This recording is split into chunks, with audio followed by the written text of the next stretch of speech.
Hello guys, welcome back to my channel. तो आज हम लोग माइक्रोबायोलॉजी का सेकंड चैप्टर कर रहे हैं जो कि है माइक्रोस्कोपी।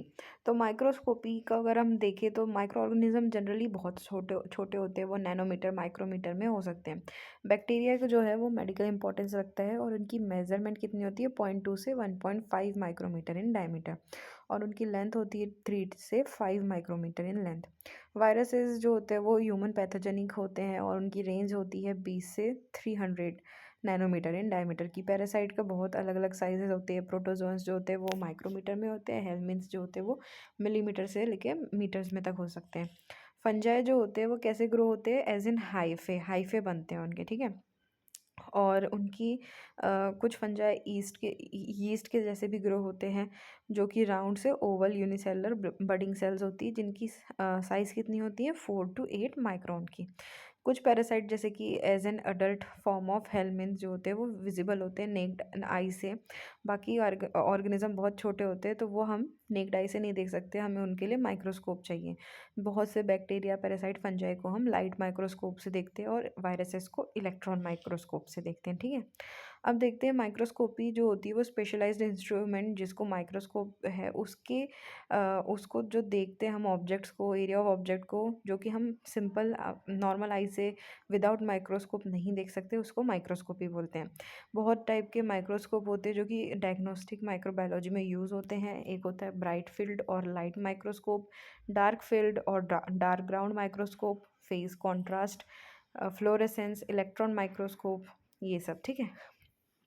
अब प्रॉपर्टीज़ क्या हो सकती है माइक्रोस्कोप की। एक तो उसका गुड रिजोल्यूशन होना चाहिए। रिजोल्यूशन मतलब ये होता है कि वो सेपरेट कर सके इमेजेस को जो कि बहुत पास प्लेस्ड है उनको, जिससे कि हम उससे दो अलग है ऐसा बता सकें।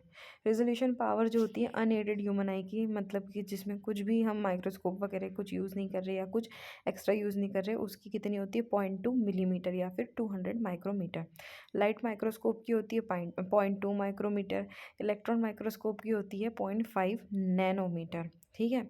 और रिजोल्यूशन डिपेंड करती है on refractive index of the medium. Oil की हाइयर रिफ्रैक्टिव इंडेक्स होती है एयर से, इसलिए हम यूज़ ऑफ ऑयल करते हैं जिससे कि रिजोल्यूशन हो सके अच्छे से।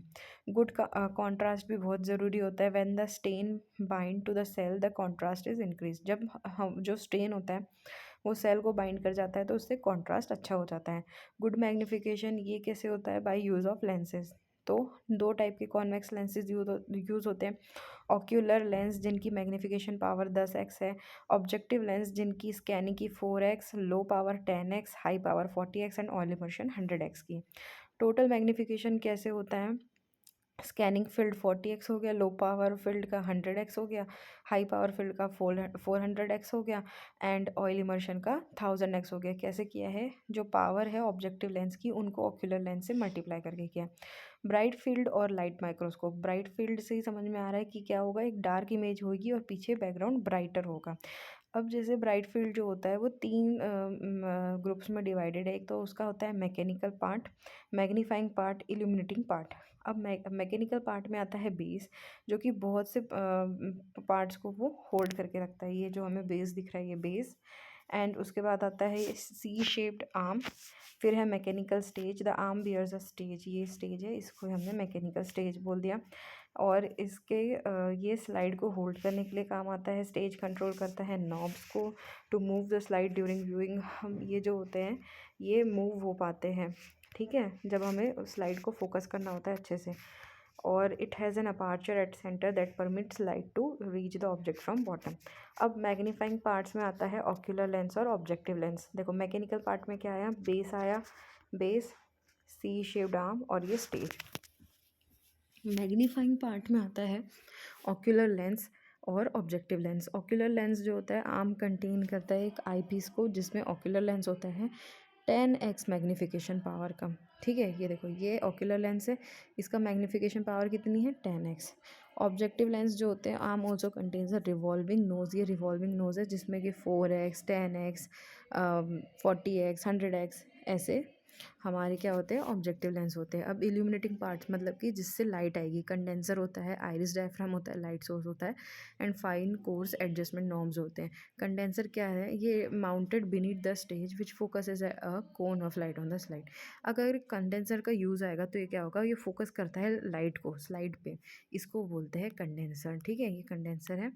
और आइरिस डायफ्राम जो होता है ये कंट्रोल करता है the light that passes through the condenser. अब आइरिस, जैसे आइस का आइरिस है वैसे ये भी आइरिस है, ये क्या करेगा, कंट्रोल करेगा कि कितनी लाइट हमारी जानी चाहिए। कंडेंसर क्या कर रहा है कि फोकस कर रहा है लाइट को ऑन द स्लाइड पे, और आइरिस क्या कर रहा है, कंट्रोल कर रहा है कि कितनी लाइट जा सकती है कंडेंसर से। फिर एक होता है light source, it can be mirror और एन इलेक्ट्रिक बल्ब, या तो वो मिरर हो सकता है या फिर इलेक्ट्रिक बल्ब हो सकता है। फिर fine and course adjustment knobs होते हैं। अब जैसे देखो, ये जो बड़ा वाला है ये कोर्स एडजस्टमेंट हो गया, और ये फाइन एडजस्टमेंट छोटा वाला हो गया। इससे हम एडजस्ट करते हैं। सबकी अलग अलग आइज़ की मैग्नीफाइंग पावर होती है, देखने की पावर होती है, तो वो अलग अलग तरीके से हम उसको एडजस्ट करते हैं। अब वर्किंग प्रिंसिपल क्या है, जो रे इमिट होती है from the light source pass through the iris diaphragm and fall on the specimen. अब देखो यहाँ से लाइट जाएगी आइरिस से, आइरिस क्या करेगा, कितनी लाइट जा रही है उसको कंट्रोल करेगा। कंडेंसर क्या करेगा, लाइट को फोकस करेगा, focus cone of light on the slide. The light rays passing through the specimen are gathered by the objective and a magnified image is formed। अब ये जो ऑब्जेक्टिव है इससे वो इससे क्या होगा कि स्पेसिमेन में ये सब लाइट जाएगी, ऑब्जेक्टिव पे गैदर्ड होगी और एक मैग्नीफाइड इमेज फॉर्म होगी। The image is further magnified by the ocular lenses to produce the final magnified virtual image. अब ये यहाँ से फिर इस पे और 10x की मैग्नीफिकेशन होके हमें दिखेगा। ठीक है, अब ये तो हो गया ब्राइट फील्ड या लाइट माइक्रोस्कोप। अब देखो हम यहाँ पे आज ब्राइट फील्ड माइक्रोस्कोप देख लिया हमने। अब देखते हैं डार्क फील्ड माइक्रोस्कोप। तो डार्क फील्ड माइक्रोस्कोप या डार्क ग्राउंड माइक्रोस्कोप क्या होता है, इसमें ऑब्जेक्ट जो होता है वो ब्राइट दिखता है और बैकग्राउंड क्या होता है, डार्क दिखता है। ये कैसा होता है, by use of a special dark field condenser हम यूज़ करते हैं। डार्क फील्ड कंडेंसर जो होता है उसका सेंट्रल ओपेक एरिया होता है जो ब्लॉक कर देता है लाइट को from entering the objective lens. ये ऑब्जेक्टिव लेंस में एंटर करने से ब्लॉक कर देता है उसे, and directly and has a peripheral annular hollow area which allows the light to pass through and focus on the specimen। और उसके ना आजू बाजू से लाइट जा रही होती है, बीच में से ओपेक होता है जहाँ से लाइट नहीं जाएगी और पेरिफेरल एरिया से जाएगी। Only the light which is reflected by the specimen enters the objective lens, whereas the unreflected light does not enter the objective. As a result the specimen is brightly illuminated but the background appears dark. क्या होता है कि जो light होती है वो जो reflect हो पाती है स्पेसिमेन से वही ऑब्जेक्टिव लेंस को एंटर कर पाती है, और जो अनरिफ्लेक्टेड लाइट होती है वो एंटर नहीं कर पाती है। इससे क्या होता है, स्पेसिमेन हमें ब्राइटली इल्यूमिनेटेड दिखता है, पर जो बैकग्राउंड होता है वो कैसा दिखता है, डार्क दिखता है। एप्लीकेशन क्या है, डार्क फील्ड माइक्रोस्कोप का यूज़ होता है living unstained cells and thin bacteria like spirochaetes को देखने के लिए। अब आते हैं phase contrast microscope. As per its name, it's phase contrast microscope जो होता है कॉन्ट्रास्ट इन्हेंस होता है। माइक्रोस्कोप विजुलाइज करता है अनस्टेन्ड लिविंग सेल्स को by creating difference in contrast between the cells and water. It converts क्या करता है, slight differences in refractive index and cell density into easily detectable variation in light. तो ये convert कर देता है स्लाइट डिफरेंसेस को इन रिफ्रैक्टिव इंडेक्स और सेल डेंसिटी को और रिफ्रैक्टिव इंडेक्स को easily into easily detectable variations in light intensity. Contrast can also be enhanced by staining the specimen, but as staining kills the microscope, the property of living cells cannot be studied.